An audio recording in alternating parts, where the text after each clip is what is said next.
Good morning, everyone. Next week we're having our gala for our 30th anniversary since we founded the Palm Beach Synagogue in 1994.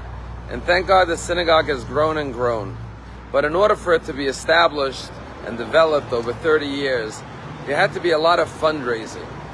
And this week's Torah portion talks about fundraising in the very first verse.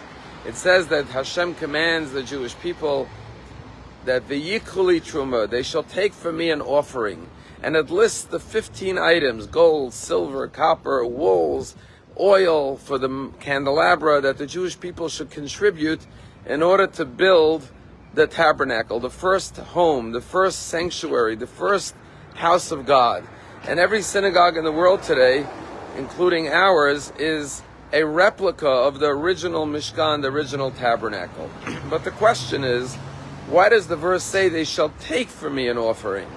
It should have said they shall give from me an offering. And one of the answers is that the Torah is teaching us a very important lesson, and that is that in life we often feel that we have so many possessions that we own. But the truth is we don't own anything in this world. We are merely custodians, guardians of the assets and the blessings and the resources that God has given us.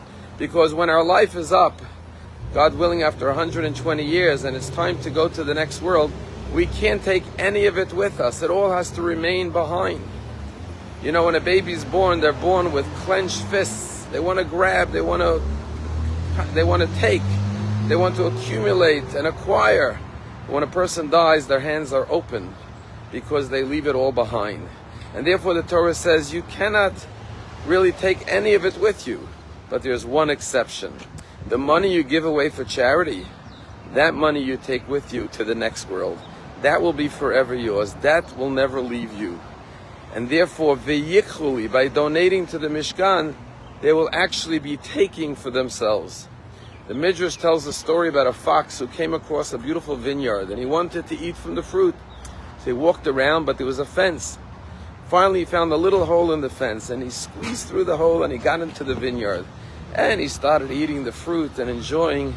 And he spent days and days and a long time in the vineyard eating. And as the more he ate, the bigger he got, the fatter he got. And finally he said, okay, it's time to leave. He went back to the hole in the fence that he went through. But he couldn't get out now because he was much bigger.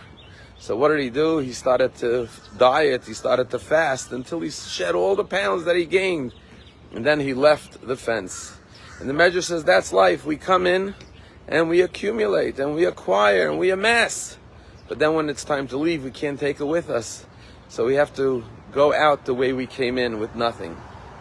However, the Medrash says if the fox was smart, what he would have done is while he was in the vineyard, he would have thrown some of the fruit over the fence.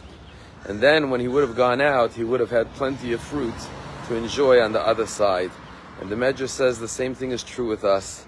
Every time we do a mitzvah, every time we do a good deed, every time we help a poor person, every time we give charity, every time we support the synagogue or other worthy causes, we are throwing the fruit over the fence to the next world.